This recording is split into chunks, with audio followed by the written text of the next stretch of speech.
दैनिक बहुजन सौरभ, बहुजनों के सांस्कृतिक तथा सामाजिक आंदोलन का मुख्य पत्र। नमस्ते, जय भीम। मैं एडवोकेट डॉक्टर सिद्धार्थ कामले, दैनिक बहुजन सौरभ का मुख्य संपादक। मित्रों, मैं कुछ चीज़ों को बड़े गौर से देख रहा हूँ कि कांग्रेस ने या राहुल गांधी ने अपना पूरा का पूरा स्टैंड बदल दिया है। जब कभी वो डिफेंसिव रहते थे और बहुत ही सॉफ्ट चलते थे, अभी उन लोगों ने थोड़ा ऑफेंसिव बनना चालू किया। सबसे पहले एक चीज़ मुझे लगी कि अभी कर्नाटका का जब सब कुछ ठीक चल रहा था, उसमें तुरंत वहाँ का सत्ता परिवर्तन किया।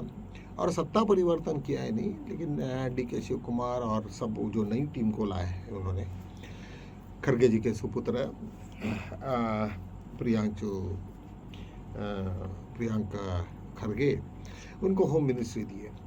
होम मिनिस्ट्री दिए बराबर उन्होंने पहले ही दिन में 48 आवर्स में RSS को एक लेटर लिखा कि भाई तुम्हारा रजिस्ट्रेशन और सब डिटेल्स दो, क्योंकि आपके इतनी शाखाएं चलती, इतने लॉन्ग मार्च करते, लाखों के तादाद में कर्नाटका में लोग तुम्हारे एक्टिव है।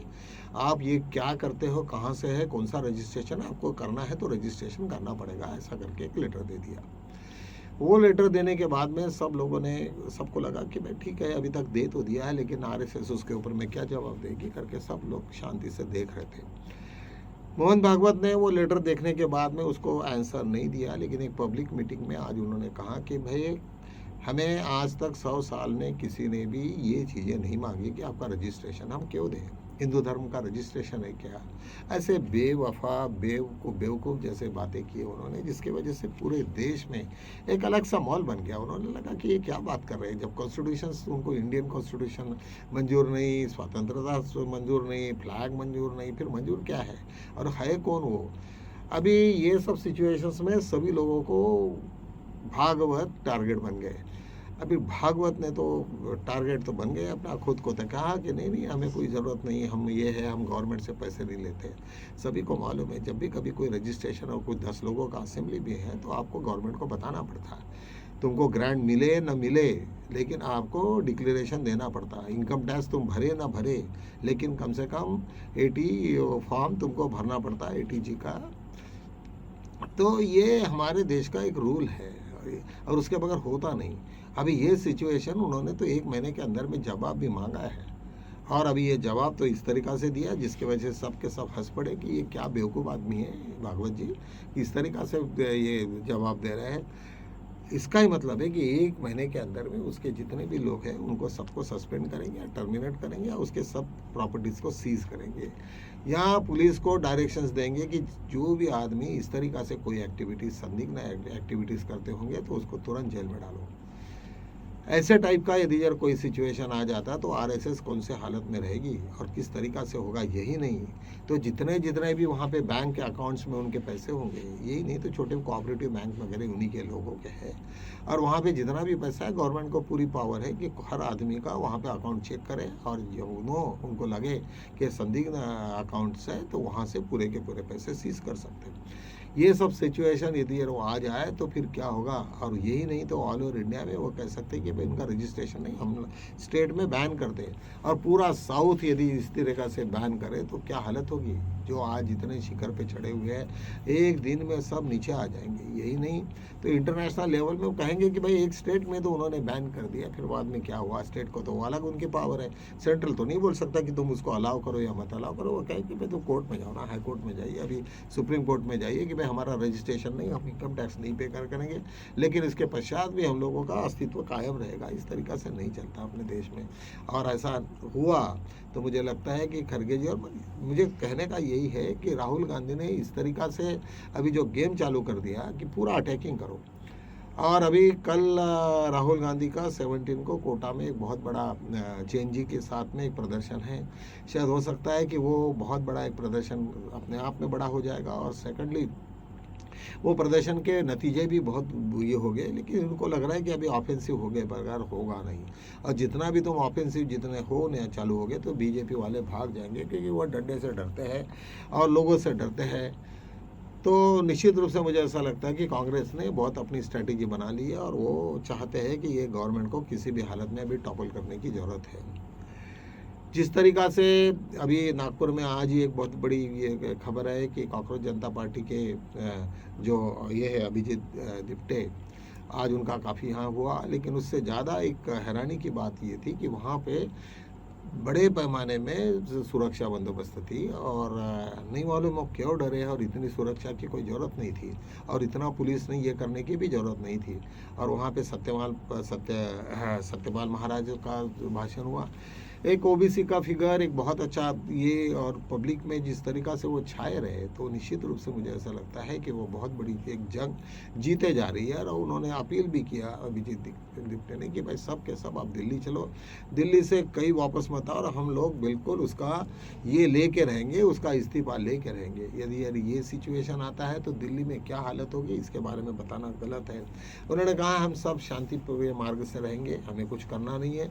अभी ये सब का सब यदि यार परसों पूरे दिल्ली में उनका ये हो जाता है तो बीजेपी पूरी डर गई है। एक तरफ में आरएसएस इसको इस तरीक़ा से फंसी है, वहाँ पे जिस पश्चिम बंगाल के जितने भी 20 दागिया जो खासदार थे, उन्होंने एमपीज वो एक दूसरा गुट बनाया, उनके आपस में झगड़े चल रहे हैं।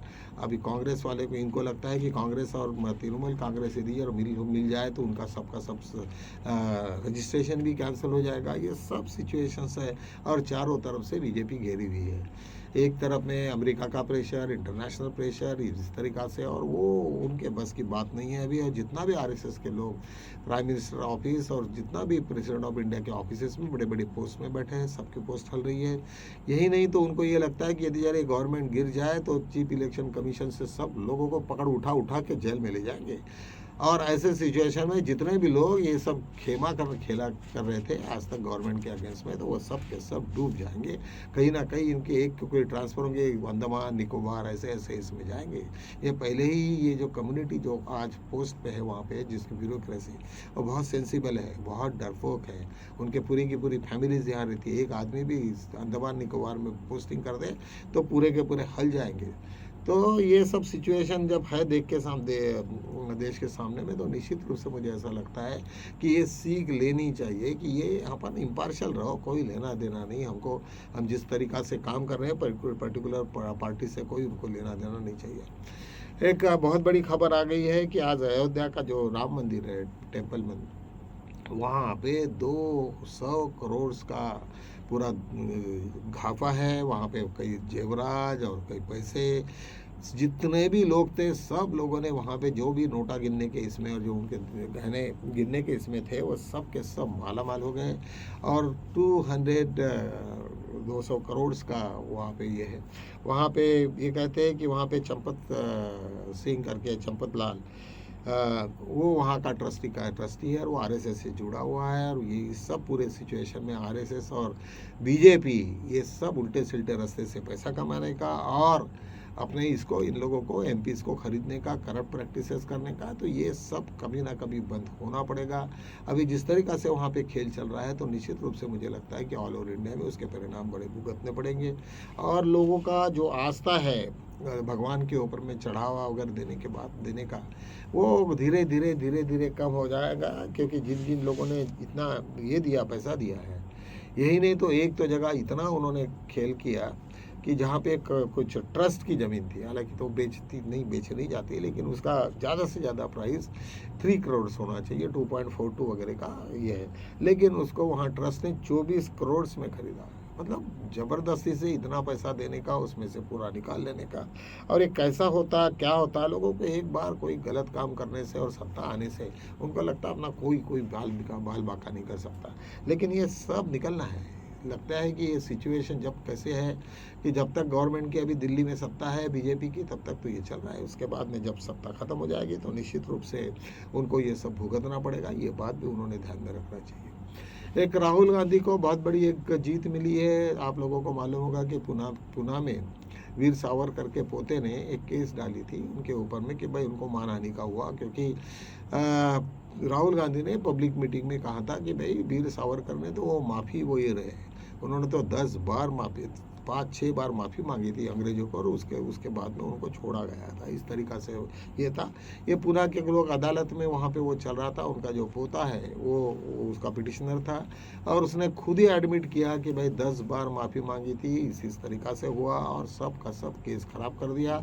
और केस ख़राब होने के बाद में राहुल गांधी को उन्होंने जो कहा था ऐसा कुछ नहीं, उसके तरफ से डिसमिस हो गई केस। कहने का मतलब क्या, हर जगह से अभी बीजेपी को चारों तरफ से घेरने का चालू है। एक तो मुझे लगता है कि मेरा भी ऐसा मानना है, मैं भी इतने सालों से अभी एडमिनिस्ट्रेशन में हूँ, हर जगह पे हूँ। मुझे ये देखा है कि बहुत सारे लोग जिसमें अभी जो बीजेपी माइंडेड है वो उनको दिमाग थोड़ा कम ही होता है, ऐसा लगता है। वो इसलिए कि बहुत सारी ऐसी छोटी-छोटी हरकतें करके रख देते हैं, जैसे वो अभी पुणे की हरकत की है उन्होंने, वो इसकी हरकत की है जो मोहन भागवत ने ऐसे बकवास करना। ये एक इतने बड़े पोस्ट पे आदमी रहने के बाद में इस तरीक़ा से हरकतें करना, इसका ही मतलब है कि वो सिंपली भाई तुम कॉन्स्टिट्यूशन ऑफ इंडिया से देश चलता है, तुम्हें समझता नहीं क्या तुम इतने बड़े पोस्ट पे हो, कैसे जवाब देना है, मत दो जवाब, बोलो मत। लेकिन इस तरीक़ा से गधे जैसे कुछ भी ऐसे बकवास करने का, जिसके वजह से सभी लोगों ने सिर पे हाथ रख के ये हुए कि भाई ये कैसा इतना बड़ा आदमी है और ये किस तरीक़ा से बेहुदा बातें कर रहे हैं। तो इसमें तो ये होगा आरएसएस और बीजेपी के बीच में निश्चित रूप से इसमें ठन्नी ली है, उसमें कुछ ना कुछ डिस्टर्बेंसेस हो गए, कुछ गड्ढे बीजेपी खोदती है आरएसएस के लिए, कुछ गड्ढे ये खोदते हैं, आपस में डूबेंगे और मरेंगे, इसी तरह का ये सब चलते रहेगा। लेकिन ये कि मुझे लगता है कि अपना कांग्रेस, राहुल गांधी अभी काफ़ी ऑफेंसिव है और होने आने वाले दिन शायद मुझे लगता है कि वो कांग्रेस को काफ़ी फेवरेबल है। चंद्रबाबू नायडू ने भी अपना बिल्कुल पलटा ये कर दिया, उन्होंने उसका ममता बनर्जी को सपोर्ट कर दिया। ये सब सिचुएशंस देखते हुए मुझे ऐसा लगता है कि इस वक्त मोदी जी के कुर्सी का कोई भरोसा है नहीं और निश्चित ऐसा कुछ हुआ तो सबका सब पूरा बर्बाद हो जाएगा। तो चलो आज हम यही रुकते हैं, कल मिलोगे नए मुद्दों के साथ में, तब तक के लिए जय भीम।